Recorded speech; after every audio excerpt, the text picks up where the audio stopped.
नमस्कार दोस्तों, आज से हम एक नए टॉपिक की शुरुआत करने जा रहे हैं जो कि है सिंधु घाटी सभ्यता। आपको पता हो तो हमने इससे पहले अध्याय में यानी कि इससे पहली वीडियो में हमने प्रागैतिहासिक काल के बारे में चर्चा करी थी। उसके बाद हम करेंगे चर्चा अभी आद्य ऐतिहासिक काल में। आद्य ऐतिहासिक काल के अंतर्गत आता है सिंधु घाटी सभ्यता, यानी कि वह काल जिसके बारे में लिखा तो गया था परंतु हम उसकी लिपि को अभी तक पढ़ नहीं पाए हैं, तो उसके अंतर्गत आता है सिंधु घाटी सभ्यता। तो सिंधु घाटी सभ्यता में हम चर्चा करेंगे आज कि यह सभ्यता बनने की प्रक्रिया क्या क्या थी, और इसके बाद हम जानेंगे कि इसका भौगोलिक विस्तार कैसे कैसे था, इसके चरण क्या क्या थे। इन सब बिंदुओं पर आज हम डिस्कशन करेंगे। तो चलिए आज की वीडियो की शुरुआत करते हैं। सबसे पहले जानते हैं कि सिंधु घाटी सभ्यता है, इसको हम सिंधु घाटी सभ्यता, हड़प्पा सभ्यता और कांस्य युगीन सभ्यता भी कहते हैं। तो हम इसको इन तीन नामों से क्यों जानते हैं? इसका कारण है कि सबसे पहले जो सिंधु घाटी सभ्यता क्यों कहा जाता था, क्योंकि इसके जो मोस्टली शहर थे, जो ज्यादातर शहर थे, वो हमें सिंधु नदी के किनारे या फिर इसकी सहायक नदियों के किनारे मिले हैं। इस कारण इसको सिंधु घाटी सभ्यता कहा जाता है। इसके बाद हड़प्पा सभ्यता क्यों कहा जाता है? क्योंकि इसमें जो सबसे पहला स्थल हमें खोज में मिला वो था हड़प्पा। उसके बाद इसको कांस्य युगीन सभ्यता क्यों कहते हैं? अब जैसा कि कल हमने इससे पहले डिस्कस किया था कि ताम्रपाषाण काल के बारे में हमने चर्चा करी थी कि उसमें तांबे का सबसे ज्यादा प्रयोग किया गया था। तो इस काल में क्या हुआ कि तांबे का प्रयोग तो किया परंतु उसके साथ में टिन को मिलाकर, तो जिससे क्या बना, कांसा। तो इसीलिए इसको कांस्य युगीन सभ्यता भी कहा जाता है, क्योंकि इस काल में कांसे का बहुत प्रयोग किया गया। तो चलिए अभी हम जानते हैं कि सभ्यता बनने की प्रक्रिया क्या क्या थी। तो जैसा कि हमने पहले पढ़ा है कि लोग पहले कैसा जीवन जीते थे कि वो आखेटक थे, खाद्य संग्रह समूह थे उनके, वो भोजन एकत्रित करके ही खाते थे। इसके बाद धीरे धीरे जैसे जैसे विकास हुआ, नवपाषाण काल की तरफ हम आगे बढ़े तो कृषि क्रांति हुई। तो कृषि क्रांति ने क्या किया कि जब लोग कृषि करने लगे तो उसके लिए स्थायी निवास बहुत जरूरी था। तो इसीलिए लोगों ने क्या किया कि एक जगह रहना शुरू कर दिया। अब जब लोग एक जगह स्थायी रूप से रहना शुरू कर दिया तो अब वो केवल अपने लिए उत्पादन नहीं करते थे। अब धीरे धीरे उन्होंने उत्पादन बढ़ा दिया। अब उत्पादन बढ़ा तो इससे अधिशेष होने लगा, जो उनका जरूरत की चीजें थी उससे ज्यादा वो उत्पादन करने लगे थे। तो इससे क्या हुआ, अधिशेष से साथ में गैर कृषक गतिविधियां भी शुरू हो गई।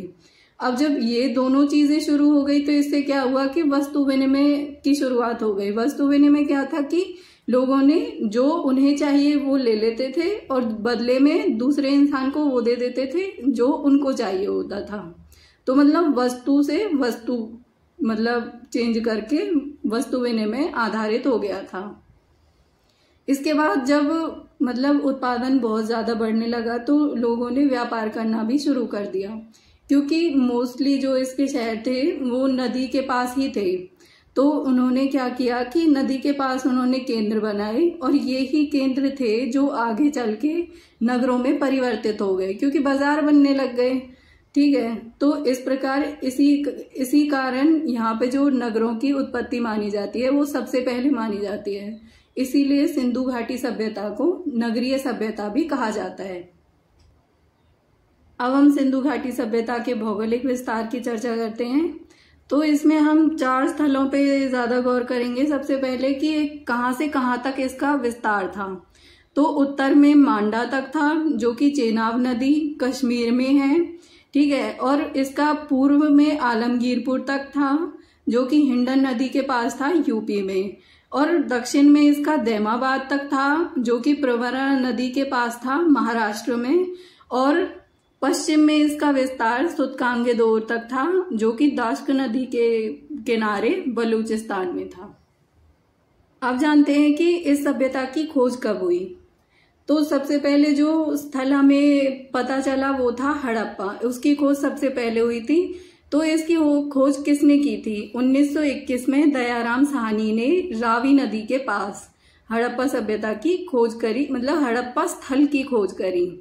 कई बार क्वेश्चंस ऐसे ही पूछ लिए जाते हैं, मतलब यूपीएससी में तो ज्यादातर नहीं पूछे जाएंगे, परंतु स्टेट पीसीएस वगैरह में ऐसे क्वेश्चन पूछ लिए जाते हैं, तो आप इनको अच्छे से कर सकते हैं। 1922 में कौन से स्थल की खोज करी थी? वो था मोहनजोदाड़ो, ठीक है, या फिर इसको मोहनजोदड़ो भी बोलते हैं, जो कि राखलदास बनर्जी ने करी थी। सिंधु नदी के पास था ये स्थल। राखलदास बनर्जी को कई बुक्स में आरडी बनर्जी भी लिखा होता है, तो आप कंफ्यूज मत होना। इसके बाद 1924 में सर जॉन मार्शल ने, जो कि उस समय आर्कियोलॉजिकल सर्वे ऑफ इंडिया के हेड थे, उनको पता चला कि यहाँ पे एक नई सभ्यता का, मतलब उन्हें जानकारी मिली, जिसे उन्होंने सिंधु घाटी सभ्यता कहा। अब हम जानने की कोशिश करते हैं कि सिंधु घाटी सभ्यता के चरण कौन कौन से थे, इसको कितने चरणों में बांटा गया था। मुख्यतः इसको 3 चरणों में बांटा जाता है: प्रारंभिक हड़प्पा चरण, परिपक्व हड़प्पा चरण और उत्तर हड़प्पा चरण। प्रारंभिक चरण जो था उसे हम लगभग मान लेते हैं 3300 से 2600 ईसा पूर्व तक, और परिपक्व हड़प्पा चरण को हम 2600 से 1900 ईसा पूर्व तक, और उत्तर हड़प्पा चरण 1900 से 1300 तक ईसा पूर्व तक हम इसको मान लेते हैं। तो जो प्रारंभिक हड़प्पा चरण था वो तब था जब इस हड़प्पा सभ्यता की शुरुआत हुई थी। परिपक्व चरण किसे बोलेंगे फिर? जब यह सभ्यता अपने चरम उत्कर्ष पर थी, जब ये सबसे ज्यादा ग्रो कर रही थी। और उत्तर हड़प्पा चरण कौन सा होगा फिर? जब ये पतन की ओर आगे बढ़ने लगी थी। ठीक है, तो फिर हम सबसे पहले जानेंगे प्रारंभिक हड़प्पा सभ्यता चरण के बारे में। तो इस काल में क्या था कि नदी किनारे जीवन की शुरुआत हुई थी, कृषि की शुरुआत हो चुकी थी, स्थायी निवास लोग करना शुरू कर चुके थे, यानी कि ऑलमोस्ट नवपाषाण काल के टाइम या फिर ताम्रपाषाण काल का टाइम हम मान सकते हैं। इसके बाद परिपक्व हड़प्पा चरण में क्या हुआ कि उन्नत कृषि होने लगी, अधिशेष उत्पादन होने लगा था। अब अधिशेष उत्पादन हुआ तो बाजार निर्माण होने लगा था, बाजार निर्माण हुआ तो शहरों का विकास होने लगा, तो दुनिया की पहली नगरीय सभ्यता का इससे जन्म हुआ। इसके बाद इन्होंने क्या किया कि आयात और निर्यात दोनों ही करना इन्होंने शुरू कर दिया। तो आयात निर्यात कैसे करते थे? समुद्री मार्ग से और स्थलीय मार्ग के द्वारा भी। और इसके बाद था उत्तर हड़प्पा चरण।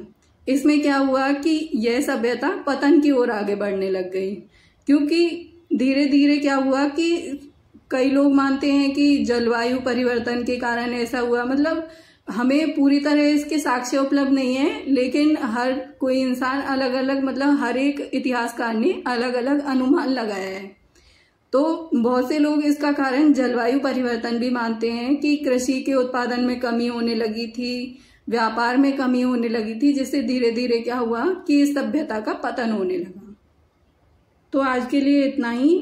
कल हम सिंधु घाटी सभ्यता के अन्य एस्पेक्ट्स पे बात करेंगे कि इसका नगर नियोजन कैसा था, समाज कैसा था, धार्मिक जीवन कैसा था, शवाधान की क्या प्रक्रिया थी।